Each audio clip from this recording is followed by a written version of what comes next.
Bonjour à toutes, bonjour à tous. D'abord, saluer donc la relève, notre jeunesse, les élèves du lycée donc à l'ICAIR de Fort-de-France, et je pense les enseignants qui les accompagnent. C'est la Martinique de demain qu'on accueille ici. Et puis, je salue donc Monsieur Debons, sous-préfet qui représente donc le préfet aujourd'hui, Monsieur Alix, qui va nous ratifier, je crois, d'une conférence qui est très attendue, je le dis déjà, et mesdames et messieurs les directeurs, chefs de service qui nous font l'honneur d'être avec nous ce matin. Donc, bienvenue ici à l'espace aéroservice, c'est le centre d'affaires de l'aéroport Martinique-Aimé Césaire, situé sur l'ancienne aérogare. Je préfère qu'on dise espace aéroservice parce que c'est une vraie volonté d'avoir ici, de créer un centre d'affaires, parce que nous pensons que on en a besoin. C'est un outil complémentaire au service donc du développement de transport aérien et puis de nos clients, qui permet donc à des entreprises, des gens qui viennent de Guadeloupe, de Guyane ou d'ailleurs, de se réunir ici, de travailler, et je l'espère demain, je dis d'emblée, avec juste en face un projet d'hôtel que nous avons, de rester là, c'est très pratique, éventuellement d'aller sur Fort-de-France en prenant le TCSP quand il fonctionnera, pour aller au centre-ville, faire ses courses, ou louer une voiture et aller au sud prendre un bain. Voilà. Donc stratégiquement, nous pensons que c'est un outil, un complément pour nos clients. Donc, bienvenue. Nous saluons donc la tenue ici et on remercie donc la présidente Sandra Casanova de nous permettre à la SAMAC de participer donc à cette séance de travail du cluster. Et je peux dire que depuis 2012, elle se bat. Et elle se bat contre vent et marée pour continuer à travailler sur cette thématique donc de la chaîne logistique, et Dieu sait si on en a besoin, et de créer donc les conditions de développement et des nouvelles opportunités logistiques, et de mettre ensemble les différents partenaires qui concourent justement donc à la chaîne logistique, à la transmission donc des services, des produits, et puis créer les conditions donc d'opportunités d'emploi et de formation. Je pense que la présence du lycée ici procède bien de cette démarche-là. Donc merci à la présidente. Vous aurez l'occasion de l'applaudir, mais vous pouvez commencer si vous voulez, parce qu'elle fait un travail extraordinaire.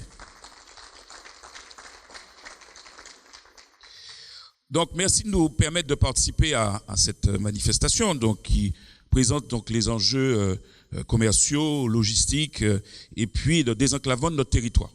Alors justement, donc la SAMAC, elle prend et entend prendre toute sa part dans le désenclavement de notre territoire. Qu'est-ce qu'on fait?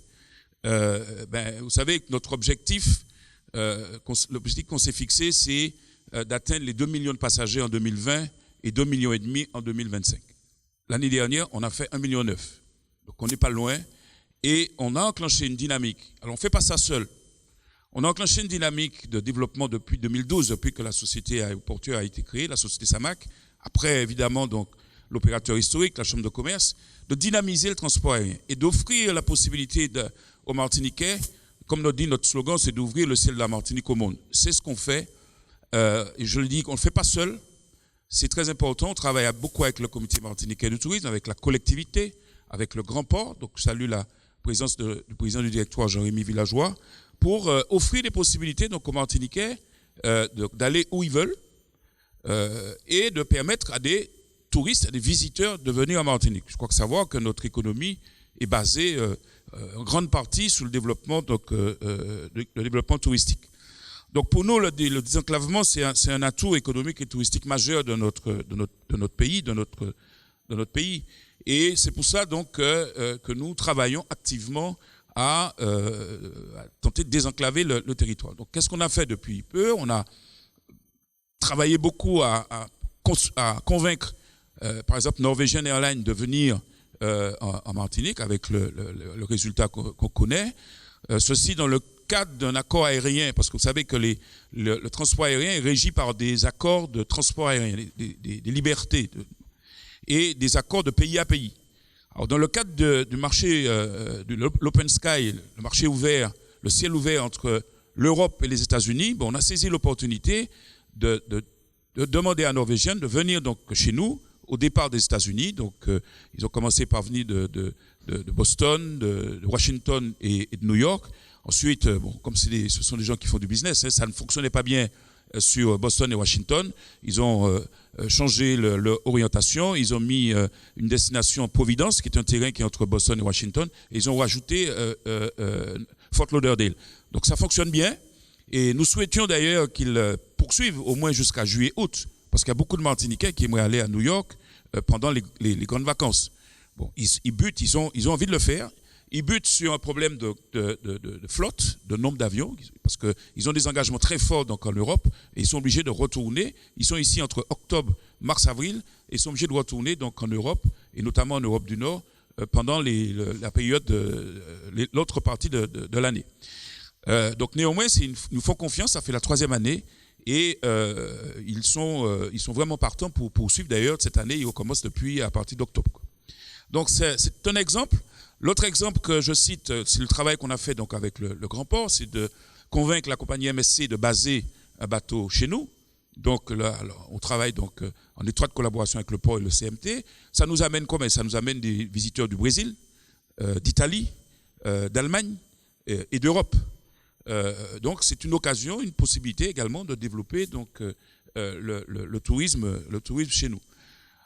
On a et puis alors, il faut saluer également les compagnies régulières qui sont là, qui intensifient d'ailleurs leur nombre de vols. Des fois dans certaines périodes, vous avez Air Caraïbes qui met 3 avions. Et puis on veut augmenter encore l'offre. C'est pour ça que vous avez la compagnie Level qui va venir donc en Martinique à partir de septembre. C'est une compagnie low cost. Alors ça va booster un peu, ça va faire quelques dégâts peut-être, on verra. Mais c'est une offre, l'élargissement de l'offre de transport aérien qu'on propose donc aux Martiniquais et à nos visiteurs.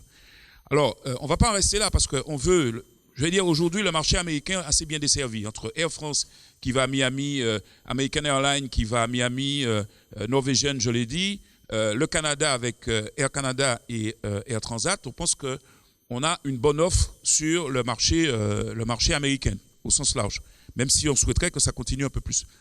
Le marché européen, on a encore du grain à moudre, si je peux m'exprimer ainsi. Et parce que là, on a une liaison directe sur l'Allemagne avec Condor, et on pense qu'il y a du potentiel en Italie, notamment aussi, c'est encore un partenariat avec le port de plaisance du Marin, avec qui on travaille, et qui fait venir des gens ici qui viennent prendre le bateau pour aller faire des croisières dans la Caraïbe. Donc on pense qu'il y a encore du potentiel, et on va travailler encore à aller chercher donc des clients donc européens. Et puis, un petit peu plus près de nous, j'allais dire qu'on a le potentiel de la province française. On dit toujours qu'il y a des gens de province, des Nantais, des Marseillais, des Bordelais, qui veulent venir en Martinique, mais qui n'aiment pas passer par Paris. C'est compliqué, c'est gros, etc. On a été entendu par XL, et XL a ouvert des liaisons à partir de 6 villes de province, de mémoire, Lille, Brest, Nantes, Bordeaux, Marseille, et je vais peut-être en oublier une. Donc ça aussi, c'est un potentiel qu'on faut. Et puis c'est bon pour nos étudiants. Quand on a dans le bassin bordelais, à Montpellier, à Toulouse, on a beaucoup d'étudiants qui vont dans ces destinations-là. Donc on travaille vraiment dans, j'allais dire, tous les marchés possibles. Un secteur qu'on veut développer, je parlais tout à l'heure de notre centre d'affaires, c'est tout ce qui est événements. Tout ce qui est événements qui peut créer des liens, des liaisons pour permettre à des visiteurs de venir encore en masse pour des séminaires, pour des congrès, pour des manifestations sportives, etc., etc. On a eu quelques exemples. Je vous dis, quand j'ai vu les Carifta Games qui se sont déroulés en Martinique, il y avait 900 athlètes qui sont venus de la Caraïbe. Le tarmac était plein de couleurs d'avions, de compagnies. Donc tout ça, c'est des choses qu'il faut qu'on développe parce que notre pays en a besoin. Seulement, il y a des freins. Et quand je dis des freins, je regarde directement, monsieur le sous-préfet. Il y a encore, représentant l'État ici, il y a encore des destinations qui sont pas encore accessibles. Je prends l'exemple du Brésil. Aujourd'hui, on a un charter, mais c'est un charter qui vient du Brésil. Et nous, on souhaiterait, parce qu'on pense qu'il y a un potentiel là, de liaison régulière. saison ou pas. Et là, on bute sur les droits de trafic, des autorisations, et c'est des négociations d'État à État. Bon, pour l'instant, donc, c'est donc l'État français, par l'intermédiaire de la Direction générale de l'aviation civile, qui négocie avec les autres États. Donc, on a des aberrations. Pour sortir l'accord actuel entre le Brésil et la France ne nous permet pas à une compagnie d'ouvrir une liaison régulière entre la Martinique et le Brésil. On est à côté. On peut faire du charter, mais pas de liaison régulière. Il en va de même de l'Argentine, par exemple. L'accord aérien entre l'Argentine et la France, qui date de 1999, ne permet pas à une autre compagnie, autre qu'Air France, de faire la liaison entre Fort-de-France et Buenos Aires. Or, Norwegian a ouvert une filiale à Buenos Aires, justement pour pouvoir desservir. C'est paru dans la presse, mais ils ne sont pas encore prêts, parce que l'accord aérien de 1999 mérite d'être actualisé pour permettre des destinations régionales. En France, dans le cadre de cet accord-là, il n'y a qu'à Nice, il n'y a que de Nice et Paris que peuvent partir les avions pour aller au Brésil. Bon. Ça, c'est des quelques aberrations historiques, mais comme on ne s'était pas occupé, donc ça c'est notre problème. Aujourd'hui, on a décidé de prendre notre destin en main. Donc, on va bousculer un petit peu la ministre qu'on a rencontrée il n'y a pas très longtemps, dans le cadre du lancement des assises du transport aérien, pour justement, et il y aura, bon, je ne suis pas porte-parole, mais il y aura bientôt donc, le lancement du module outre-mer des transports aériens dans le cadre des assises, et qui va soutenir donc, très bientôt donc, ici. Donc, c'est ce qu'on veut. On veut faire sauter les obstacles pour nous permettre de retrouver notre liberté et de satisfaire à notre slogan, donc ouvrir le ciel de la Martinique au monde. Bon, donc, c'est ce qu'on veut faire. Donc, voilà notre contribution, n'est-ce pas, donc, au travail donc, que fait Sandra. Et donc, on considère que ce problème des droits de trafic, c'est un enjeu donc, considérable. Et donc, on est donc en face des autorités françaises et européennes pour pouvoir donc nous permettre de faire sauter le carcan. Donc voilà un peu le petit mot que je voulais vous dire. Donc nos régions, donc on a de l'avenir. C'est à nous de nous organiser, notre coordination entre nous, donc afin d'offrir donc la liberté qu'elle mérite donc pour l'avenir et le développement économique de l'île. Et comme nous sommes dans la période, vous me permettrez une toute petite touche personnelle, comme nous sommes dans la période de célébrer donc le grand homme, Aimé Césaire, je vous dirais qu'un petit pas fait ensemble vaut mieux qu'un grand bond solitaire. Merci beaucoup.